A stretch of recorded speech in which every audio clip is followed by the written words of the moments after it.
priorities in the right order. I had a guy that worked for me years ago. He's passed on now, but he was an over-the-road truck driver for 35 years before he came to work for me.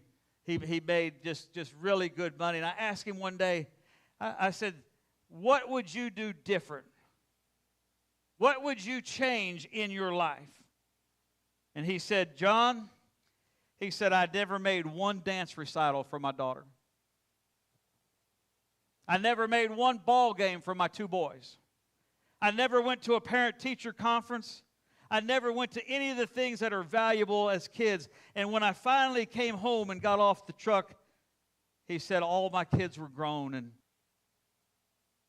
not against you working. Scripture says, he who doesn't work doesn't eat. That's pretty powerful. But it's that quest of always having more and more and more. The next big thing, and he was an old man. 700 wives. No, 300 wives, 700 concubines, I think it is. Dear God, how did he even... Poor guy, I'm praying for him right now. I got my work cut out with just one. Oh, I don't want hundreds, though. You see, he got to the end of all that, and he wrote to you and I in 2024. All of that came to nothing. Can I tell you the same thing tonight? Chasing all of the things that the world has you on a hot trace after is only going to come to nothing when you get to the end of your life.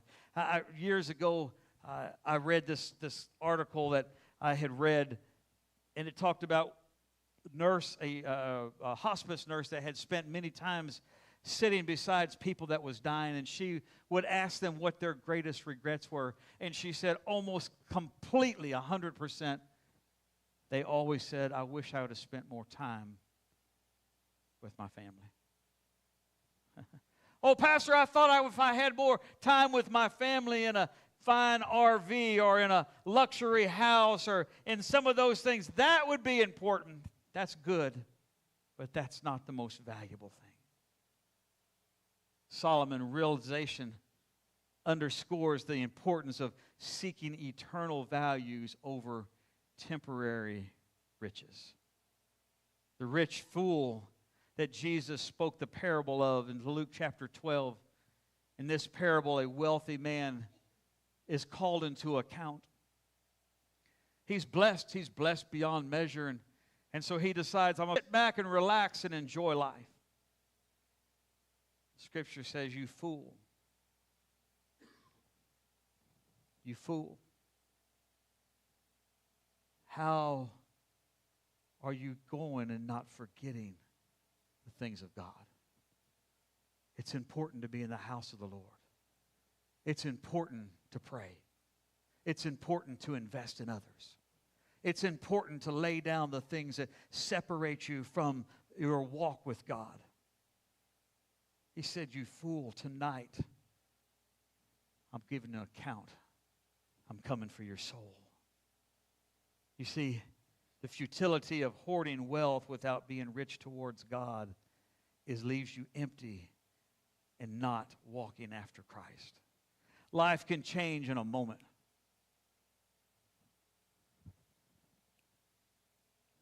One phone call, one wrong step.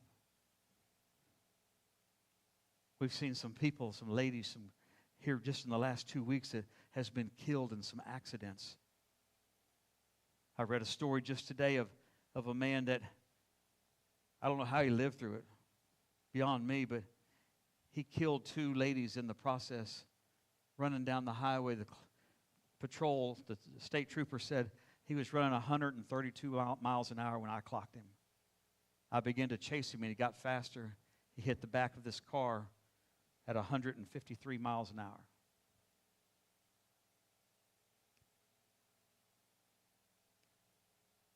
You better invest in the things of God. You better quit chasing stuff that's going to bring you nothing but trouble in your life. Once again, I'm not against you having something. I enjoy having something, but don't forget God in the process.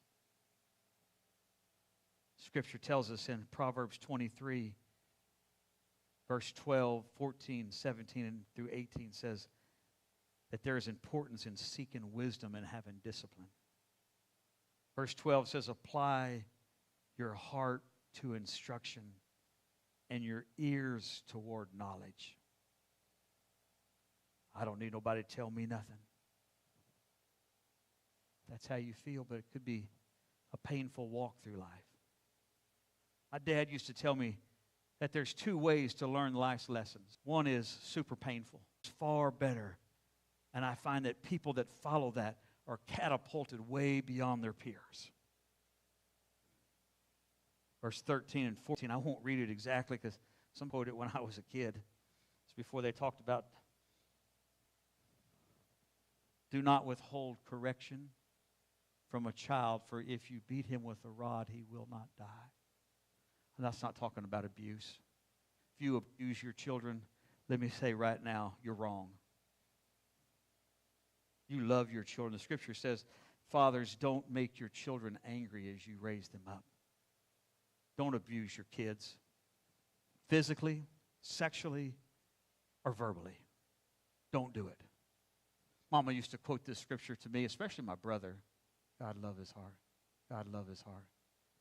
Not this part, the one before. She said, beat the child, he shall not die.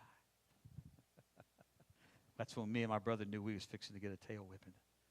The next verse, verse 14, it says, you shall beat him with a rod.